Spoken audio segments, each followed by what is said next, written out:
안녕하세요. 법성생TV의 성글성글입니다. 오늘도 저와 함께 이야기 나누실 법률사무소 율쌤의 김도윤 변호사님 나오셨습니다. 안녕하세요. 네, 안녕하세요. 김도윤 변호사입니다. 네.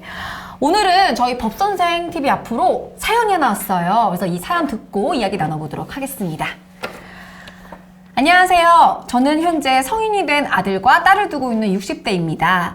부끄러운 얘기인데요. 저에게는 아들과 관련해서 고민이 있습니다. 저희가 젊을 때는 넉넉하지 않아서 아이들과 함께 하지 못하고 맞벌이를 하면서 일을 하였는데 그 덕분에 지금 서울에 집 한 채 가지고 살 수 있게 됐지만 첫째 아들과 관계가 너무 나빠져 버렸습니다. 첫째 아들은 사업을 한다면서 수시로 저희에게 돈을 요구해서 받아가고 형편이 되지 않아서 돈을 주지 못하면 집에 찾아와서 욕설을 하거나 다시는 본인과 손자를 얼굴을 볼 생각하지 말라면서 으름장을 놓기도 합니다. 그렇게 첫째를 도와준 것만 해도 몇 억이 넘는데 그에 반해 둘째 딸은 결혼할 때 제대로 챙겨주지도 못하고 오빠 때문에 매번 피해만 입는 것 같아서 마음이 좋지 않네요. 그래서 지금 저희가 가지고 있는 이 집만이라도 아들한테 주지 않고 딸한테 온전히 주고 싶은데 가능한가요? 라는 사연이네요. 아, 참 안타까운 사연이네요.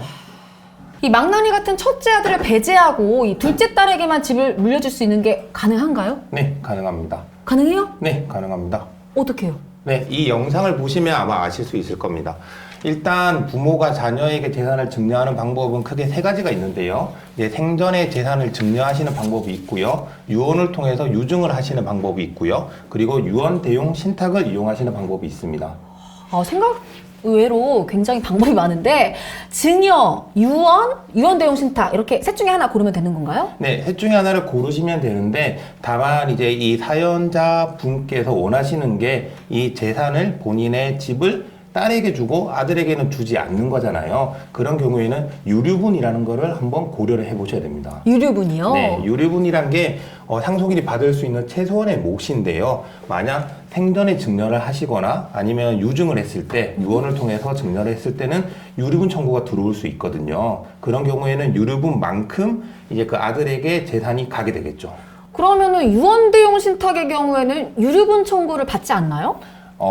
받지 않는 건 아니고요. 다만 이게 어떻게 설계하냐에 따라 좀 달라질 수는 있는데 2020년에 이제 수원지방법원 성남지원에서 판례가 하나 나왔습니다. 유언 대용 신탁과 유류분에 관한 판례였는데 여기에서 이 재판부는 유언 대용 신탁 역시 유류분에 포함되는 증여라고 판단을 했습니다. 원칙적으로는 유류분 청구가 될 수 있다는 거죠. 다만 그 사안에서 제3자에게 그러니까 금융기관에게 돌아가시기 1년 전에 증여를 했는데요. 우리 민법에서는 그 유류분에 포함되는 증여는 제3자의 경우 상속 개시 시, 즉 돌아가시기 1년 전에 한 증여만 포함이 된다고 보고 있습니다. 뭐 예외적으로 공동 상속인이거나 이제 증여를 할 당시 쌍방이 유류분 권리자의 권리를 침해한다는 걸 알았다면 기한에 제한이 없이 포함이 될 수가 있지만 이제 원칙적으로 그 판례에 따르면 유언 대용 신탁 계약을 1년 전에 체결하고 재산을 이전했다면 그 유류분에 포함이 되지 않는다는 거죠. 이런 판례에 따라서 어떻게 설계를 하느냐에 따라 그 유언 대용 신탁 계약이 유류분에 포함이 되지 않을 수 있는 거죠. 그러니까 정리를 하자면 이 부모가 자녀에게 재산을 주는 방법에는 증여, 유언 대용 신탁 등이 있는데 증여나 유언의 경우에는 유류분을 반환해야 하니까 온전히 재산을 물려줄 수 없고 유언 대용 신탁의 경우에는 유류분 반환을 피할 수 있다 이런 뜻인 거죠? 네, 이제 설계하기에 따라 그렇게 될 수가 있고요. 다만 이 사연자분의 사연에서는 한 가지 더 쟁점이 있는데 이미 이 아들이 부모님으로부터 많은 재산을 받아갔잖아요. 지금 사연으로도 이제 몇 억을 받아갔다고 하니까요. 물론 이 집이 지금 남아있는 집의 가치가 얼마냐에 따라 좀 다를 수는 있지만 유류분이란 것 자체가 말씀드린 대로 상속인이 받을 수 있는 최소한의 몫이거든요. 자녀 같은 경우는 보통 법적 상속분의 2분의 1 정도가 되는데 이 생전에 아들이 받아간 재산이 나중에 유류분 반환 청구를 할 때 유류분을 산정하는 재산에 포함이 되거든요. 예.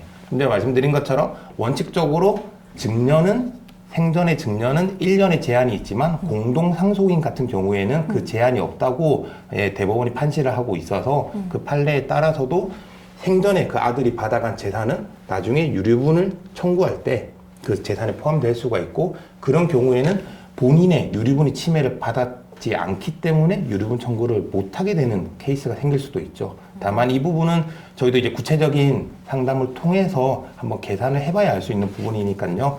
상속 전문 변호사와 한번 상담을 받아보시는 걸 권해드리겠습니다.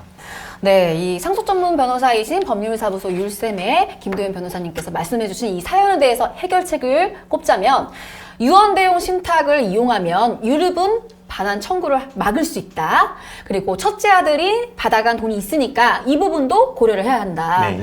그리고 정확한 문제 해결은 당연히 변호사의 상담을 받는 것이 좋다. 이렇게 요약할 수 있겠네요. 네네. 네. 내 재산을 내 맘대로 내 뜻대로 유언대용 신탁과 유류분에 대해서 오늘은 알아봤는데요. 항상 여러분과 함께하는 법선생TV 여러분 구독과 좋아요 누르셨죠? 법에 대해서 궁금증이 생기면 불러주세요. 어떻게요? 법선생! 다음에 만나요.